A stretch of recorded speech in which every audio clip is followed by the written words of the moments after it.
Indiana Fever preseason has officially come, and it has officially gone. The Indiana Fever did finish the WNBA preseason undefeated. Caitlin Clark is launching shots from distances that almost seem illegal on a basketball court, while Lexie Hull is proving to be the Fever's clutch performer late in games. As one insider put it bluntly, I think Caitlin Clark might have actually extended her range. She's knocking down deep shots like it's routine. The Indiana Fever close out the preseason 3-0, victory against the Mystics, victory against the Brazilian national team, and another victory this afternoon against the Atlanta Dream. The Fever wrapped up their preseason with a flawless 3-0 record, though it wasn't without some tense moments, a concerning injury scare involving a crucial player, and some unexpected remarks from their Atlanta Dream rivals. With highlight-worthy performances and surprising turns, here's the real story of how Indiana closed out its perfect preseason in Atlanta. If you're hyped for the regular season, drop a "I've got the fever" in the comments. Let's get it started. I watch the Fever even when they're not at their best. One thing I can't help but think is that they're just going to run teams off the floor and destroy them with their firepower. They just have so many players that can beat you and can score. And, Duana Bonner didn't even start this game. Sophie Cunningham started in her. Few people knew that Caitlin Clark nearly missed the Fever's preseason finale less than 24 hours before tip-off against the Atlanta Dream. Fans were glued to their phones, constantly refreshing for updates. The shock came after Clark collided with a practice squad player during the final team workout, re-aggravating the same leg she'd previously injured. Just doing a drill, and if you're looking what happens here. Caitlin Clark pulls up. Caitlin Clark pulls up immediately. And a lot of people are saying that it's not the... Imagine the scene: the Fever's medical team scrambling to assess their standout rookie while their unblemished preseason record hung in the balance. With a 2-0 mark, Clark now sat on the bench with ice wrapped around her leg.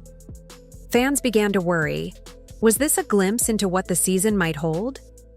As trainers carried out their evaluations, speculation spread like wildfire across social media. Would Clark miss her last preseason game?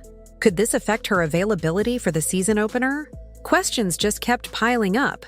Coach just mentioned you've been limited in practice this week. Just how are you kind of working back from that leg injury?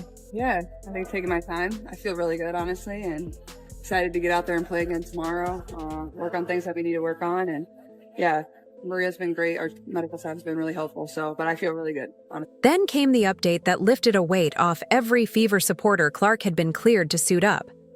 Not only would she play, she'd be part of the starting lineup. Just like that, what seemed like a potential setback quickly faded into the background.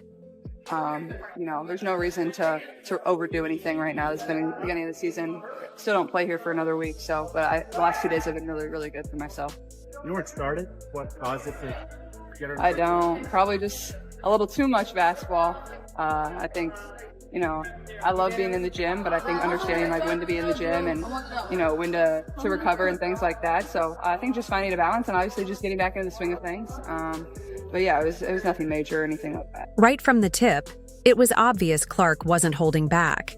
She let it fly from deep, making the defense look powerless. Robin Lundberg of Sports Illustrated WNBA took note, posting on X. I think Caitlin Clark might have even pushed her range further. She's draining deep shots like they're no big deal. So second attempt, same spot, same result for Maya Caldwell. That's Caitlin Clark, top of the key, and drains her first triple of... One long-range triple from near the logo instantly brought back memories of her unforgettable shot at Iowa just a week earlier. The Atlanta defenders could only stand and watch as the ball soared and dropped clean through the hoop. This wasn't a rookie feeling things out. This was Caitlin Clark making a statement. Despite the earlier injury concern, she closed out the night with 13 points, 7 assists, and 6 rebounds in just 23 minutes on the floor. Natasha Howard gets the bucket. Step back triple. Delphine Mitchell to the rim.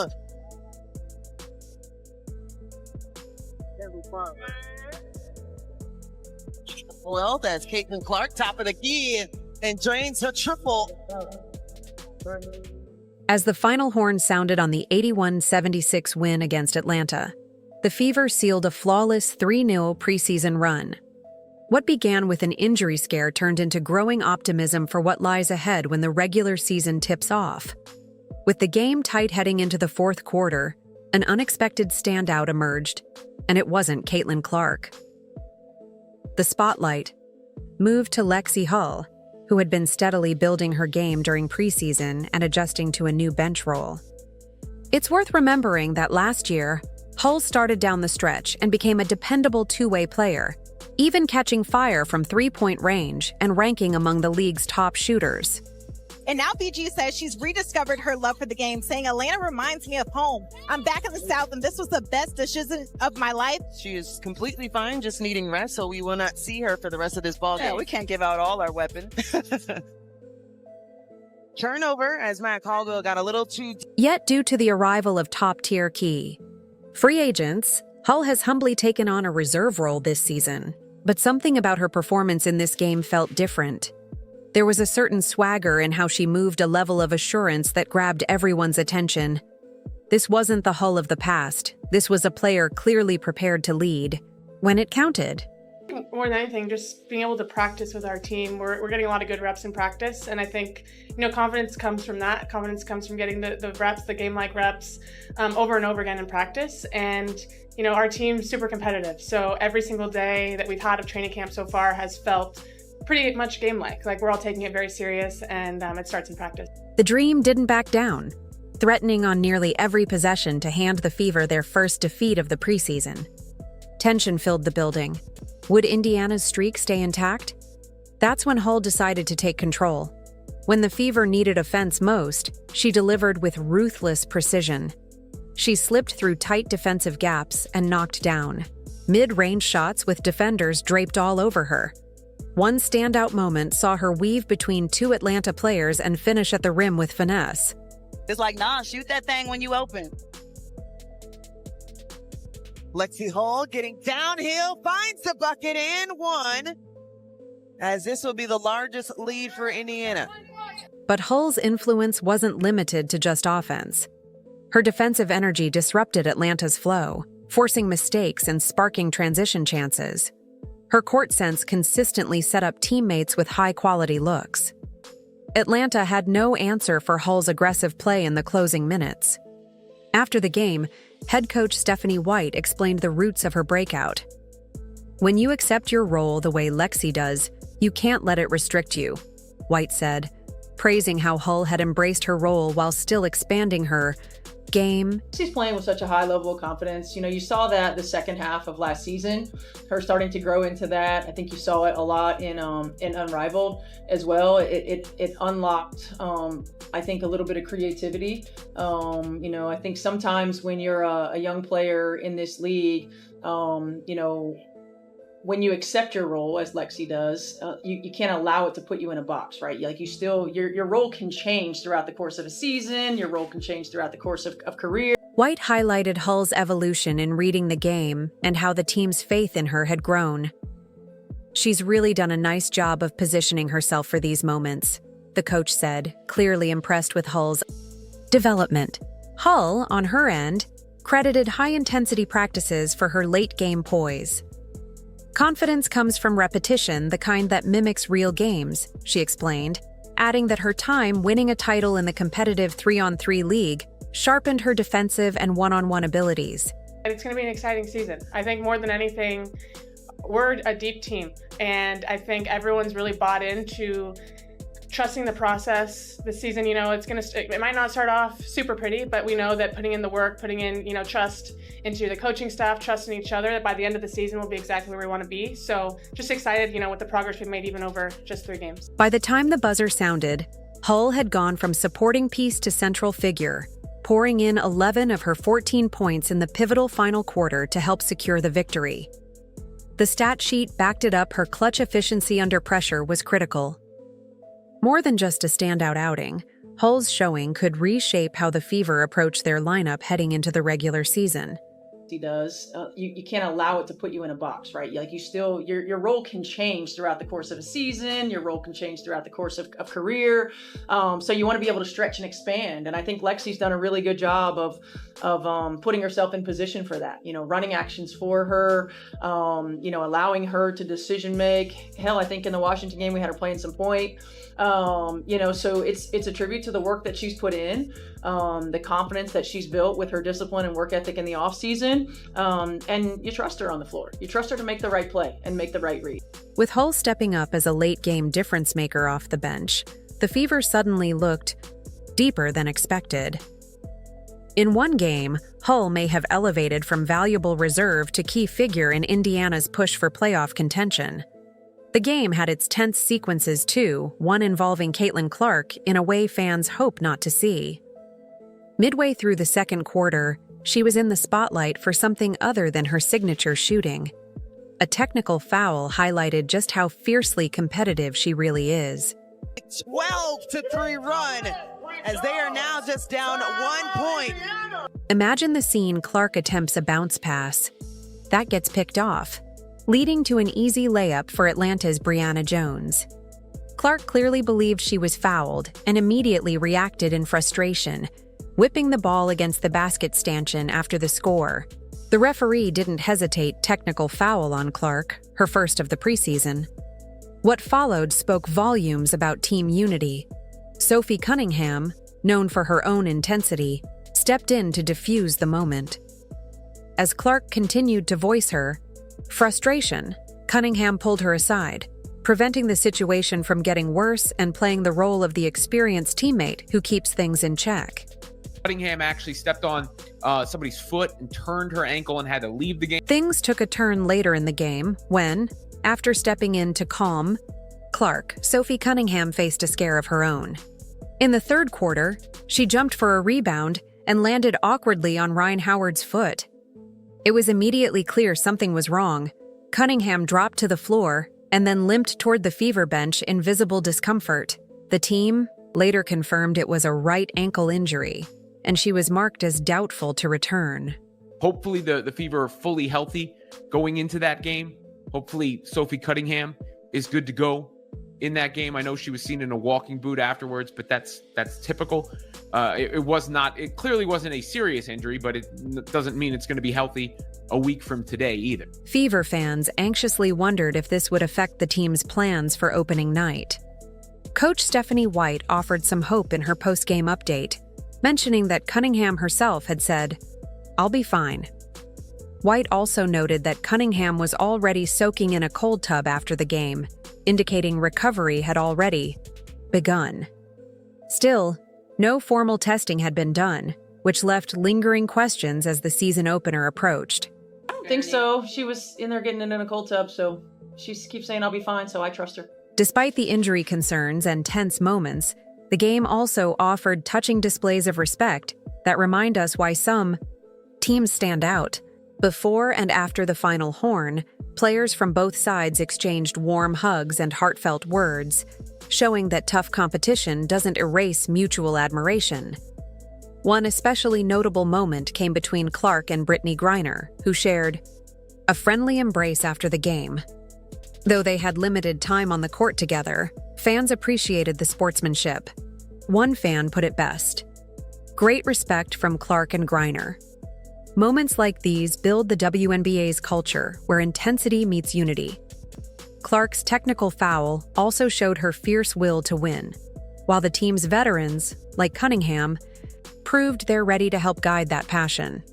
Meanwhile, her injury left many wondering if she'd be ready for the opener against Chicago. We did a better job of taking care of the ball in the second half. I was disappointed that we had 10 first half turnovers. A lot of them were trying to force things that just weren't there.